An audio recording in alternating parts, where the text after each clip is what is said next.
అయ్యప్ప దీక్షను నిష్ఠతో చేస్తూ పూజిస్తే కోరిన కోరికలు నెరవేరుతాయని అర్బన్ ఎమ్మెల్యే ధన్పాల్ సూర్యనారాయణ గుప్తా పేర్కొన్నారు. నిజామాబాద్ జిల్లా కేంద్రంలోని 11 మంది అయ్యప్ప భక్తులు కేరళ రాష్ట్రంలోని శబరిమలకు మహాపాదయాత్రను అర్బన్ ఎమ్మెల్యే ధన్పాల్ సూర్యనారాయణ శనివారం ఉదయం జెండా ఊపి ప్రారంభించారు. ఈ సందర్భంగా ఎమ్మెల్యే ధన్పాల్ మాట్లాడుతూ అయ్యప్ప స్వామి అనుగ్రహం ఉంటే కోరిన కోరికలు నెరవేరుతాయన్నారు. అయ్యప్ప భక్తుల పాదయాత్ర సుఖవంతంగా కావాలని ఆకాంక్షించారు.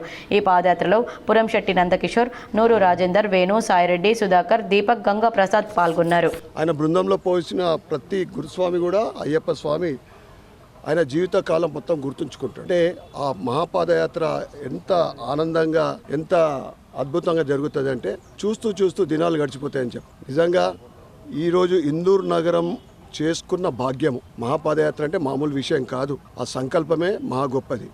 దీంట్లో చాలామంది లాస్ట్ ఇయర్ కూడా మహాపాదయాత్ర మా నందుస్వామి, విక్రమ్ గౌడ్ స్వామి, మళ్ళీ రాజేందర్ స్వామి ఇంకా చాలామంది లాస్ట్ ఇయర్ కూడా వెళ్ళిండ్రు. అంటే వాళ్ళ సంకల్పాన్ని నిజంగా వారికి అందరికీ తరఫు నుండి నేను పాదాభివందనం